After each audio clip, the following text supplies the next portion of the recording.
2018 সালে বাংলাদেশ সেতু কর্তৃপক্ষ ঢাকা এলিভেটেড এক্সপ্রেসওয়ে পিপিপি প্রকল্পে ক্ষতিগ্রস্তদের পুনর্বাসনে আবাসনের জন্য গেজেট অনুযায়ী 40 একর জমি অধিগ্রহণ করে, কিন্তু পরবর্তীতে গেজেটের উদ্দেশ্য অমান্য করে সেই জমিতে ক্ষতিগ্রস্তদের বদলে সরকারি কর্মচারীদের জন্য 99 বছরের লিজে আবাসন নির্মাণ করা হয়। এমন অভিযোগের তদন্তে নেমেছে দুদক।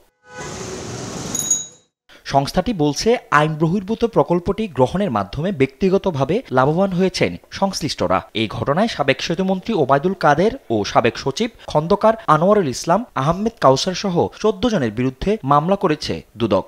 রাষ্ট্রীয় ক্ষমতার অপব্যবহারের মাধ্যমে ঢাকা এলিভেটেড এক্সপ্রেসওয়ে প্রকল্পে ক্ষতিগ্রস্তদের পুনর্বাসনের জন্য নির্মিত ফ্ল্যাটে বাংলাদেশ সেতু কর্তৃপক্ষের কর্মকর্তা কর্মচারী সহ প্রভাবশালী ব্যক্তিদের বিরুদ্ধে ফ্ল্যাট বরাদ্দ নেওয়ার অভিযোগ অনুসন্ধানকালে প্রমাণিত হয়েছে। এই কারণে অভিযোগের সাথে সংশ্লিষ্ট কর্মকর্তাদের বিরুদ্ধে মামলা রুজুর সিদ্ধান্ত গৃহীত হয়েছে।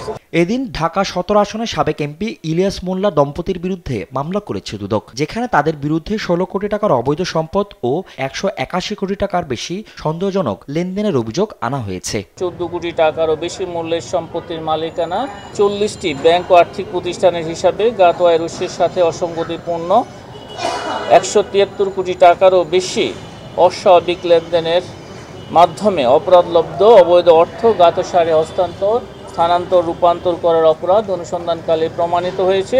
দুদক বলছে, তদন্তে সম্পদের পরিমাণ বাড়লে চার্জশিটে অন্তর্ভুক্ত করা হবে। ফজলে আদিত্য, দেশ টিভি, ঢাকা।